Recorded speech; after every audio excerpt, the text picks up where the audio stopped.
Obesity അഥവാ അമിതവണ്ണം നമ്മൾക്ക് ഇപ്പം എല്ലാവർക്കുമുള്ള ഒരു ആശങ്കയേറിയ ഒരു പ്രശ്നമാണ് ഒബിസിറ്റി. ഒബിസിറ്റി കൊണ്ടുണ്ടാകുന്ന പ്രശ്നങ്ങൾ നിരവധിയാണ്. നമ്മൾക്കറിയാം, നമ്മൾക്കുണ്ടാകുന്ന രോഗങ്ങൾ ഇപ്പോൾ നമ്മളൊരു 20 വർഷം മുമ്പുള്ള രോഗങ്ങളുടെ കണക്കുകൾ എടുക്കുകയാണെങ്കിൽ അതും ഇന്നത്തെ രോഗങ്ങളുടെ കണക്കെടുക്കുകയാണെന്നുണ്ടെങ്കിൽ രോഗങ്ങൾ എണ്ണത്തിലും ക്വാണ്ടിറ്റിയിലും ക്വാളിറ്റിയിലും അല്ലെങ്കിൽ അതിൻ്റെ സിവിയറിറ്റിയിലും കൂടുതലായി വരികയാണ്. അതിൽ ഒരു പ്രധാന പ്രശ്നം നമ്മളെല്ലാം പറഞ്ഞു കേൾക്കാറുള്ളത് പോലെ ഈ ഒരു ലൈഫ് സ്റ്റൈൽ ഡിസീസസ് ആണ്. 80% of the diseases are life style എന്നാണ് ഇപ്പം പറയുന്നത്. അതിൽ ഒരു പ്രധാനപ്പെട്ട ഒരു ലൈഫ് സ്റ്റൈൽ ഡിസീസ്, ഇത് ഒബിസിറ്റി എന്ന് പറയുന്നത് ഒരു ഡിസീസ് ആണെന്നുള്ള കാര്യമാണ് നമ്മൾ ആദ്യമായിട്ട് മനസ്സിലാക്കേണ്ടത്. അപ്പോൾ ഒരു ഡിസീസിനെ പറ്റി നമ്മൾ പറയുമ്പോൾ നമ്മൾ ആദ്യം അതിനെ വന്നിട്ട് ചികിത്സിക്കുന്നതിനേക്കാളും നല്ലത് എപ്പോഴും prevention is better than cure എന്ന് പറയുന്നത് പോലെ നമ്മൾ ഇത് വരാതിരിക്കാനായിട്ട് എന്തൊക്കെ ചെയ്യാം എന്നുള്ളതാണ്. അപ്പോൾ അത് നമുക്ക് മനസ്സിലാക്കേണ്ട കാര്യം എന്താണെന്ന് വെച്ച് കഴിഞ്ഞാൽ, ഒബിസിറ്റി പലർക്കും പല ആൾക്കാരുടെ നമ്മൾ ചോദിക്കുമ്പോൾ ഇത് ഞങ്ങൾക്ക് പാരമ്പര്യമായിട്ടുള്ളതാണ്, എൻ്റെ വീട്ടിൽ എല്ലാവർക്കും വണ്ണമുള്ള ആൾക്കാരാണ്. ഒരു വിഭാഗം ആൾക്കാർ പറയുന്ന ഒരു മറുപടി അതാണ്. ഓഫ് കോഴ്സ് ഈ ഒബിസിറ്റി എന്ന് പറയുന്നത് ഒരു 25 മുതൽ 30% വരെ നമുക്ക് ജനറ്റിക് ആയിട്ട് അതിൻ്റെ കാരണങ്ങൾ കൂട്ടാം. പക്ഷേ ഞങ്ങൾ പറയുന്ന ഡോക്ടർമാർ പറയുന്നത് ഈ ജനറ്റിക് എന്ന് പറയുന്നത് it is only A gun, the trigger is your life style. അപ്പോൾ ഫാദറും മദറും ഒക്കെ കണ്ടമാനം വണ്ണമുണ്ട്, അവർക്ക് പ്രമേഹമുണ്ട്, അങ്ങനെ ഉണ്ടെന്നുണ്ടെങ്കിൽ നമ്മൾ കുറച്ചും കൂടെ ശ്രദ്ധിക്കണം ഇത് വരാതിരിക്കാനായിട്ട്. കാരണം ഈ പ്രമേഹവും ഈ അമിതവണ്ണവും നമ്മൾക്കുണ്ടാകാനായിട്ടുള്ള സാധ്യതയുണ്ടെന്ന് മുൻകൂട്ടി കണ്ടുകൊണ്ട് തന്നെ നമ്മളുടെ ലൈഫ് സ്റ്റൈലിൽ നമ്മൾ ചേഞ്ചസ് വരുത്തണം. എന്താണ് ഈ ലൈഫ് സ്റ്റൈൽ ചേഞ്ചസ് എന്ന് ഉദ്ദേശിക്കുന്നത്? ഒന്ന്, നമ്മുടെ ആഹാര രീതി തന്നെ. നമ്മൾ മനസ്സിലാക്കേണ്ടത്, നമ്മൾക്ക് ഓരോ ദിവസവും ആവശ്യമുള്ള ഒരു ഊർജത്തിൻ്റെ അളവുണ്ട്. ഈ ഊർജം നമ്മൾക്ക് കിട്ടുന്നത് നമ്മൾ കഴിക്കുന്ന ഫുഡിൽ നിന്നാണ്. അപ്പോൾ നമ്മളുടെ ഫുഡ്, നമ്മൾക്ക് ആവശ്യത്തിനുള്ള ഫുഡ് നമ്മൾ കഴിക്കുക. നമ്മൾക്ക് ആവശ്യത്തിനുള്ള ഊർജ്ജം ഉണ്ടാകാനായിട്ടുള്ള ഫുഡേ നമ്മൾ കഴിക്കാൻ പാടുള്ളൂ. ഒരുമാതിരി കേരളത്തിലെ എല്ലാവരും വിദ്യാസമ്പന്നരാണ്, ചെറുപ്പം മുതൽ തന്നെ നമ്മൾ പഠിച്ചു വരുന്നതാണ്. നമ്മളുടെ ആഹാരത്തിൽ വേണ്ട ഘടകങ്ങൾ, കാർബോഹൈഡ്രേറ്റ്, ഫാറ്റ്, പ്രോട്ടീൻ, ഈ ഘടകങ്ങളിൽ ഏറ്റവും കൂടുതൽ ഊർജ്ജം ഉണ്ടാകുന്ന സാധനങ്ങൾ. ഇപ്പോൾ കൂടുതൽ കൊഴുപ്പ് കഴിച്ചു കഴിഞ്ഞാൽ തീർച്ചയായിട്ടും അറിയാം, അതിപ്പോൾ സാധാരണ നമ്മൾ പ്രത്യേകിച്ച് പറഞ്ഞു തരേണ്ട ആവശ്യമില്ല. കൂടുതൽ കൊഴുപ്പ് ആഹാരത്തിൽ ഉൾപ്പെട്ട് കഴിഞ്ഞാൽ കൂടുതൽ കാലറീസ് ഉണ്ടാവും. അത് നമുക്ക് ആവശ്യത്തിനുള്ളിൽ കൂടുതൽ ഉണ്ടായിക്കഴിഞ്ഞ് കഴിഞ്ഞാൽ അത് ഫാറ്റായിട്ട് നമ്മുടെ ദേഹത്ത് കെട്ടി നിൽക്കും. അപ്പോൾ അതാണ് അതിൻ്റെ ഒരു സിമ്പിൾ മെക്കാനിസം. അപ്പോൾ നമ്മൾ മനസ്സിലാക്കേണ്ടത്, നമ്മളിപ്പം ഞാൻ ആവശ്യത്തിനുള്ളതെന്ന് പറഞ്ഞത്, ഇപ്പം ഒരു കസേരയിൽ ഇരുന്ന് രാവിലെ മുതൽ വൈകുന്നേരം വരെ പണിയുന്ന ആൾക്ക് വേണ്ട ഊർജ്ജമായിരിക്കില്ല പറമ്പിൽ പണിയുന്ന ഒരാൾക്ക് വേണ്ടി വരിക. അപ്പോൾ അവർ കൂടുതൽ കഴിക്കുന്നതുകൊണ്ട് കുഴപ്പമില്ല. പക്ഷേ ഇങ്ങനെയുള്ളവർ കഴിക്കുന്ന ആഹാരത്തിൻ്റെ അളവും അതിൻ്റെ അകത്തുണ്ടാകുന്ന കാലറീസിനെ പറ്റിയിട്ടും ഒരു ബോധവാന്മാരാകണം. അവർക്ക് ആവശ്യത്തിനുള്ളതേ കഴിക്കാൻ പാടുള്ളൂ. അതേപോലെ തന്നെയാണ് നമ്മളുടെ ശരീരത്തിൻ്റെ ഒരു ഡെയിലി ആക്ടിവിറ്റീസ്. നമ്മൾക്കറിയാം, നമ്മളുടെ ശരീരം എന്ന് പറയുന്ന ഒരു മെഷീനാണ്. ഈ മെഷീന് നമ്മൾക്ക് മെയിൻ്റനൻസ് ആവശ്യമാണ്. ഇപ്പോൾ നിങ്ങൾ എത്ര വില കൂടിയ കാറ് വാങ്ങിച്ചു കഴിഞ്ഞാലും അതിനൊരു മെയിൻ്റനൻസ് ആവശ്യമാണ്. അതെല്ലാ വർഷവും വർക്ക്ഷോപ്പിൽ കൊണ്ടുപോയിട്ട് അതിൻ്റെ ഓയിലും കാര്യങ്ങളും എല്ലാം മാറ്റവും മറിക്കുക, അങ്ങനെ ഒരു മെയിൻ്റനൻസ് ആവശ്യമാണ്. അതേപോലെ തന്നെ നമ്മൾക്ക് ആവശ്യമുള്ള നമ്മളുടെ ഒരു ശരീരം എന്ന് പറയുന്ന ഈ മെഷീനിന് എല്ലാ ദിവസവും നമ്മൾക്ക് മെയിൻ്റനൻസ് ആവശ്യമാണ്. ഈ മെയിൻ്റനൻസാണ് ഞാൻ പറഞ്ഞ ഒരു ഫിസിക്കൽ ആക്ടിവിറ്റി എന്ന് പറയുന്നത്. ഒരു അരമണിക്കൂർ, 3/4 മണിക്കൂർ അല്ലെങ്കിൽ 1 മണിക്കൂർ നമ്മൾ വെറുതെ നിരപ്പായ സ്ഥലത്തൂടെ നടന്നാൽ മതി, അതൊരു ആക്ടിവിറ്റി ആവും. ഒട്ടും ഫിസിക്കൽ ആക്ടിവിറ്റി ഇല്ലാതെ നമ്മൾക്ക് ആവശ്യത്തിലും കൂടുതലുള്ള ഫുഡ് നമ്മളുടെ ശരീരത്തിലേക്ക് ചെന്ന് കഴിയുമ്പോഴാണ് നമ്മൾക്ക് ഈ പതുക്കെ ആയിട്ട് നമ്മുടെ എക്സ്ട്രാ ഫാറ്റ് അടിയുകയും അതുകൊണ്ട് ഉണ്ടാകുന്ന രോഗങ്ങൾ കൂടുകയും ചെയ്യുന്നത്. ഇപ്പോൾ നമ്മളൊരു 20 വർഷം മുമ്പ് എടുക്കുകയാണെങ്കിൽ നിങ്ങളൊരു ഗൂഗിളിൽ സെർച്ച് ചെയ്ത് കഴിഞ്ഞാൽ കാണാം, ഈ അമിതവണ്ണം കൊണ്ടുണ്ടാകുന്ന രോഗങ്ങൾ WHO ഡിക്ലെയർ ചെയ്യുന്ന ഏകദേശം 60 എണ്ണമായിരുന്നു. ഇന്നിപ്പോൾ 2025 നിങ്ങൾ ഗൂഗിൾ സെർച്ച് ചെയ്യാൻ നിങ്ങൾ കാണാം ഏകദേശം 200ഓളം രോഗങ്ങളുടെ പേര് ആ ലിസ്റ്റിലുണ്ടാവും, including the cancers. Cancer breast, cancer colon, cancer prostate, ഇതെല്ലാം വണ്ണമുള്ള ആൾക്കാരിൽ 30 മുതൽ 50% വരെ കൂടുതലാണെന്ന് ഇത് കുറേ കാലങ്ങളായിട്ടുള്ള പഠനങ്ങൾ തെളിയിച്ചിരിക്കുകയാണ്. അപ്പോൾ നമ്മളുടെ ശരീരം മെയിൻറ്റെയിൻ ചെയ്യേണ്ടതും നമ്മൾക്ക് ആവശ്യമായിട്ടുള്ള മാത്രം നല്ല ഫുഡ്, ആരോഗ്യകരമായിട്ടുള്ളത്, ഇഷ്ടംപോലെ നിങ്ങൾ കേൾക്കുന്നതാണ് ആരോഗ്യപരമായിട്ടുള്ള ഭക്ഷണം കഴിക്കണം എന്നുള്ളത്. കൂടുതൽ ഫൈബറുള്ള ആഹാരങ്ങൾ, കൂടുതൽ പ്രോട്ടീനുള്ള ആഹാരങ്ങൾ, കാർബോഹൈഡ്രേറ്റ് കുറവ്. നമ്മളുടെ അരിയാഹാരം, നമ്മൾക്ക് കേരളത്തിൽ കൂടുതൽ അരിയാഹാരമാണ്, പക്ഷേ അരിയാഹാരത്തിൻ്റെ അളവ് നമ്മൾ കുറയ്ക്കുവാനായിട്ട് പഠിക്കണം. നമ്മളിപ്പോൾ ഉച്ചയ്ക്ക് നമ്മളെപ്പോഴും ചോറ് ഉണ്ണുന്നവരാണ്.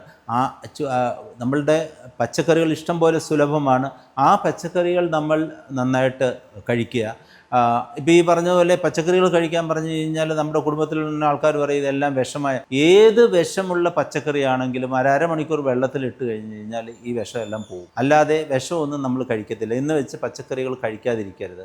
നല്ലതുപോലെ കഴുകി വൃത്തിയാക്കി ഹാഫ് ആൻ അവർ വെള്ളത്തിലിട്ട് അത് നന്നായിട്ട് കുക്ക് ചെയ്ത് കഴിക്കുകയാണെന്നുണ്ടെങ്കിൽ ഒരു വിഷവും നമ്മുടെ ഉള്ളിൽ ചെല്ലും. അപ്പോൾ കൂടുതൽ ഫൈബർ കഴിക്കുക. ഇഷ്ടം പോലെ നമ്മളിപ്പം രോഗങ്ങളുടെ കണക്കെടുക്കുകയാണെന്നുണ്ടെങ്കിൽ ഞാനൊക്കെ ഒ പിയിലിരിക്കുമ്പോൾ കാണാൻ ഒരു 40-50% ആൾക്കാർ പെരിയേനൽ നമ്മളുടെ മലബന്ധമായിട്ടുള്ള അങ്ങനെയുള്ള അസുഖങ്ങളായിട്ട് വരുന്നത്. അതെല്ലാം ഫൈബറിൻ്റെ അളവ് കുറവാണ്. അതേപോലെ തന്നെ നമ്മൾ ആവശ്യത്തിനുള്ള വെള്ളം കഴിക്കുക. ഇതെല്ലാം നമ്മളൊരു ശരിയായ ആഹാര രീതിക്ക് വേണ്ട ഘടകങ്ങളാണ്. ഇത് മാറിക്കഴിയുമ്പോഴാണ് നമ്മൾക്ക് കൂടുതലായിട്ടുള്ള ഫിസിക്കൽ ആക്ടിവിറ്റി ഇല്ലാതെ വരുമ്പോൾ നമുക്കറിയാം നമ്മളുടെ diabetes capital of the world എന്ന് പറയുന്ന ഇന്ത്യയാണ്. അതിൽ തന്നെ ഏറ്റവും കൂടുതൽ ഡയബറ്റിസ്കാരുള്ള ഒരു സംസ്ഥാനമാണ് കേരളം. ഈ ഡയബറ്റിസ് ഉണ്ടായിക്കഴിഞ്ഞ് കഴിഞ്ഞാൽ എപ്പോഴും നമ്മൾ പറയും ഹാർട്ട് ഡിസീസ്, അതേപോലെ തന്നെ ഹാർട്ട് ഡിസീസ് നമ്മളുടെ കേരളത്തിൽ കൂടുതലാണ്. ഈ 77% of the diabetic patients are dying of heart disease എന്നാണ് WHO കണക്ക്. അപ്പോൾ ഇത് തമ്മിലുള്ള ഒരു ഹാർട്ട് ഡിസീസും ഡയബറ്റീസും കൂടെ ഉണ്ടെന്നുണ്ടെങ്കിൽ അത് വളരെ ഒരു ഡെഡ്ലി കോമ്പിനേഷൻ ആണെന്നാണ് പറയുന്നത്. അതേപോലെ തന്നെ ഡയബറ്റീസുകാരെ പറ്റിയിട്ട് നമുക്കറിയാം ശരീരത്തിൻ്റെ എല്ലാ ഭാഗങ്ങളിലും നമ്മുടെ തല മുതൽ കാല് വരെയുള്ള എല്ലാ അവയവങ്ങളെയും ബാധിക്കുന്ന ഒരു അസുഖമാണ്. ഇതിത്രയും ഞാൻ പറഞ്ഞത് ഇത് പ്രിവെൻഷന് വേണ്ടിയിട്ടുള്ള കാര്യങ്ങളാണ്. ഇനിയിപ്പോൾ ഇത് വന്നു കഴിഞ്ഞാൽ ഒരാൾ അമിതവണ്ണമുള്ള ആളാണോ ഇല്ലയോ എന്ന് നമ്മൾ തീരുമാനിക്കുന്നത് അതിൻ്റെ ഒരു ബേസിക് ആയിട്ടുള്ള പല ഘടകങ്ങളുണ്ട്. അതിൽ ബേസിക് ആയിട്ടുള്ള ഒരു ഘടകമാണ് BMI, നമ്മുടെ ബോഡി മാസ് ഇൻഡെക്സ്. നമ്മൾക്ക് ഹൈറ്റിനനുസരിച്ചുള്ള ഒരു വണ്ണം വേണം. അതിനൊരു കാൽക്കുലേഷൻ ഉണ്ട്. അത് സിമ്പിളായിട്ട് നമ്മൾ അറിയുന്നത് നമ്മളുടെ ഹൈറ്റ് ഇൻ സെൻറ്റിമീറ്റേഴ്സ് -100. നമുക്കിപ്പോൾ 165 സെൻറ്റിമീറ്റർ ആണെങ്കിൽ നമുക്ക് വേണ്ട അപ്പർ ലിമിറ്റ് ഓഫ് ദി നമുക്ക് വേണ്ട വെയിറ്റ് എന്ന് പറയുന്നത് 65 കിലോ ആയിരിക്കണം. 165 -100 65 കിലോ അതായിരിക്കണം ഒരു കാൽക്കുലേഷൻ.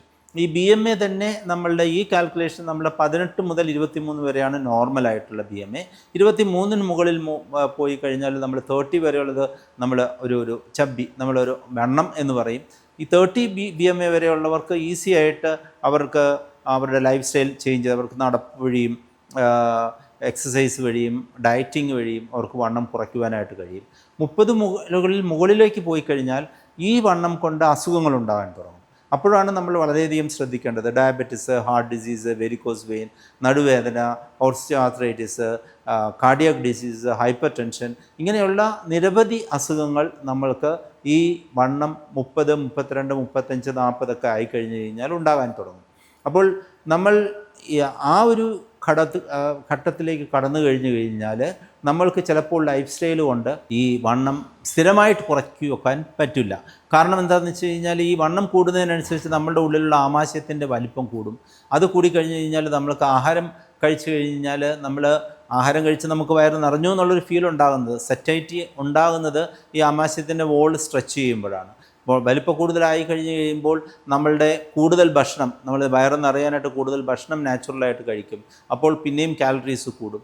ആ ഒരു സമയത്താണ് നമ്മളുടെ ഈ BMI കൂടി നമ്മൾക്ക് അസുഖങ്ങൾ ഉണ്ടായി തുടങ്ങുമ്പോൾ നമ്മൾക്ക് വണ്ണം കുറയ്ക്കുവാനായിട്ട് വേണ്ട ശസ്ത്രക്രിയ രീതിയാണ് ബെറിയാട്രിക് ശസ്ത്രക്രിയ എന്ന് പറയുന്നത്. ഇത് 1967 കണ്ടുപിടിച്ച ഒരു ശസ്ത്രക്രിയ രീതിയാണ്. പക്ഷേ അന്നൊക്കെ വയറ് തുറന്ന് ചെയ്യുമ്പോൾ ഈ വണ്ണമുള്ള ആൾക്കാർക്ക് കൂടുതൽ കോംപ്ലിക്കേഷൻസ് വന്ന് പകുതി പേർ കൂടുതൽ ആൾക്കാർക്ക് അപകടം സംഭവിക്കുമായിരുന്നു. ഇത് താക്കോൽ ദ്വാരത്തിൽ കൂടെ ചെയ്യാൻ തുടങ്ങിയ പിന്നെ ഇത് വളരെ സക്സസ്ഫുൾ ആയിട്ടുള്ള ഒരു ഓപ്പറേഷനാണ്, വളരെ റിവാർഡിംഗ് ആയിട്ടുള്ള ഓപ്പറേഷനാണ്. ഇതിൻ്റെ ടെക്നോളജിയും ഇതിൻ്റെ ഈ ടെക്നിക്സും എല്ലാം ഇമ്പ്രൂവ് ചെയ്തപ്പോൾ വെറും 2-3 ദിവസം ഹോസ്പിറ്റലിൽ നിന്നാൽ മതി. ഇത് കഴിഞ്ഞിട്ട് വേദനയോ കാര്യങ്ങളോ ഒന്നും ഇല്ല, നമ്മൾക്ക് തിരിച്ച് ജോലിയിൽ പ്രവേശിക്കുവാനായിട്ട് സാധിക്കും. വേറെ ഈ സാധാരണ ഇപ്പോൾ ഞങ്ങളൊക്കെ ഈ മൗലാന ഹോസ്പിറ്റലിൽ ഇപ്പോൾ ഈ സർജറി ചെയ്ത് തുടങ്ങിയിട്ട് 18 വർഷത്തോളമായി. ഇവിടെ ഒരു അപ്പൻഡിക്സ് ചെയ്യുന്ന ഒരു ഈസിനെസ്സോടുകൂടി നമ്മൾക്കിവിടെ ഇപ്പോൾ ഇത് ചെയ്ത് പോകുവാനായിട്ട് സാധിക്കും.